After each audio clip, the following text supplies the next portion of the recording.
Dito naman pagdating sa may bandang side natin, Wave S ito. So ito na pinahugasan natin makabuknoy yung kanyang Wave 125 yung S. Ayan So ang problema naman ni boss dito, yung may lumalagat at saka yung kanyang drain plug. Ayan So ibabalik standard natin yan mga kabuknoy yung kanyang drain plug. Yung bali epoxy na lang. Ayan So ito yung parts ng kanyang Wave S. So hinangan mo natin para standard natin yung kanyang drain plug. Yung pinalinisan natin na drain plug. So ayan, hinugasan muna natin bago natin gawin yung drain plug ni boss. Ayan, bali pinapalinis ko yung ibang parts ng kanyang Wave S. Ayan guys, so linilinis na yan yung ibang parts ng kanyang makina. So ito na yung gagawin natin yung drain plug. Ayan mga kabuknoy. So tanggalin muna natin yung linagay na epoxy. Ayan So ginawa lang ni boss para hindi siya masyado mag-leak. So lagyan na ng epoxy. So naka-oversize na rin ito mga kabuknoy yung kanyang drain plug. Ayan Ayan, tanggalin mo natin ito rin para makita natin yung problema ng kanyang drain plug. Ito na yung kanyang drain plug.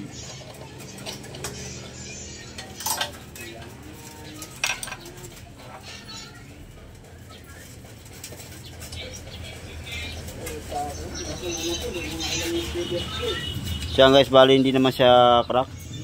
Yung problema nga lang ni boss na oversize na to. So na-loose thread uli yung na-oversize na. So in-overhaul na natin yung motor, ibabalik standard na natin yan. So yung sinadya ni boss para ipabalik standard yung kanyang drain plug. So kasi di na maigpitan dahil nga loose thread na rin siya. Saka na-oversize na rin ng 1/2. So handa muna tayo na gagamitin natin panghinang.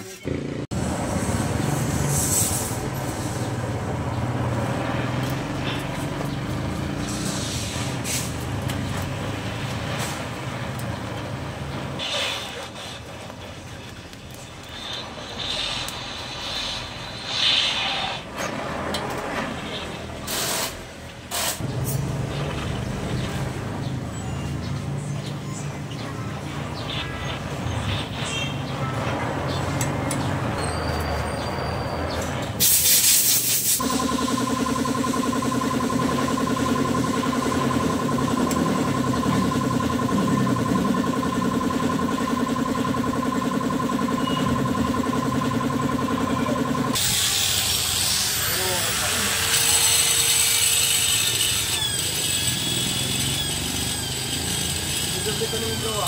Kaya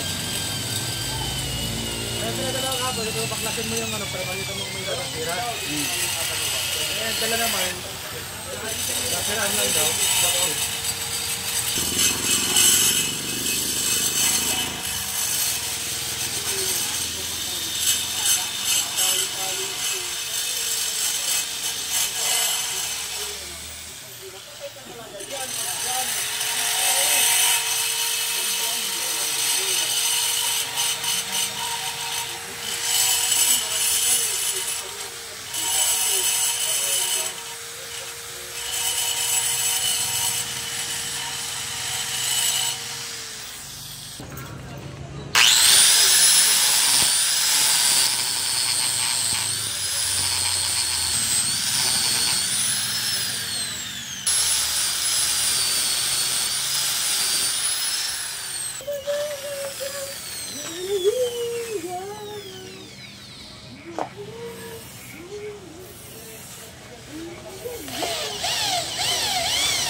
Yan guys, natapos na natin ihinang yung ano, drain plug niya, yun.